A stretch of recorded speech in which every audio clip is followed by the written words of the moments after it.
दो मिनट में अपनी बात कह दें। माननीय धन्यवाद अध्यक्ष जी।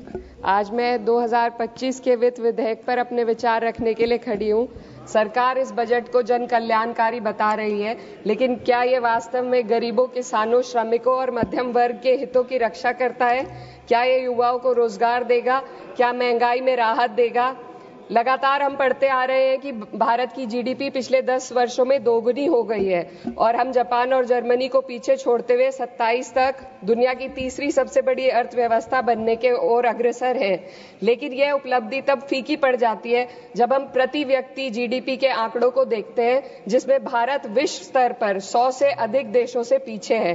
23-24 के लिए स्थिर कीमतों पर प्रति व्यक्ति जीडीपी केवल 1,24,600 रुपए है।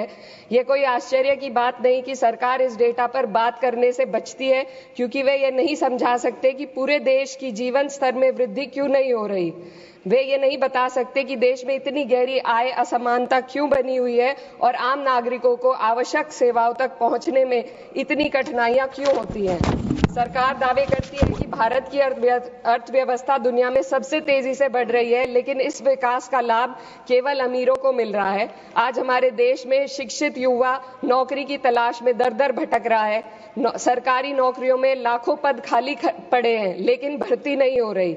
निजी क्षेत्र में भी नौकरियों की संख्या घटती जा रही है। उधर देश की शीर्ष 1% अमीरों के पास 40% से अधिक संपत्ति है, जबकि करोड़ों लोग 2 वक्त की रोटी के लिए संघर्ष कर रहे हैं। यह आर्थिक असमानता लगातार बढ़ रही है क्योंकि सरकार की नीतियां बड़े उद्योगपतियों को फायदा पहुंचाने के लिए बनाई जा रही है, जबकि गरीबों और मध्यम वर्ग को महंगाई और टैक्स के बोझ तले दाबा जा रहा है। जब यह सरकार सत्ता में आई थी तब $1 लगभग 60 रुपए के बराबर था और आज 83 तक पहुंच गया है। Sir 2 minute. रुपए की इस गिरावट का सीधा असर आम जनता पर पड़ता है। इस सरकार की मौजूदा वित्तीय नीतियां पूरी तरीके से अमीरों के पक्ष में झुकी हुई है।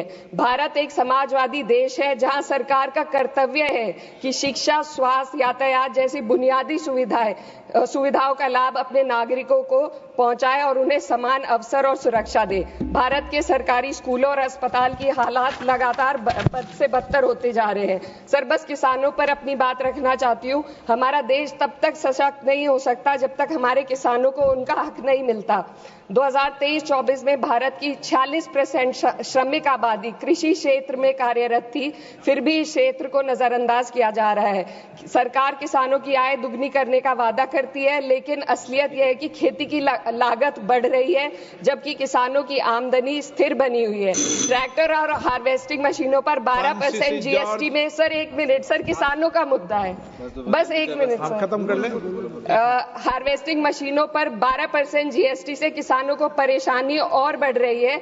यदि सरकार इस बोझ को कम कर दे तो खेती में फायदा होगा। साथ ही साथ प्रधानमंत्री किसान सम्मान निधि के तहत जो मिलने वाली राशि है उसको बढ़ाकर 6,000 से 12,000 कर दे तो किसानों की आय में फायदा होगा।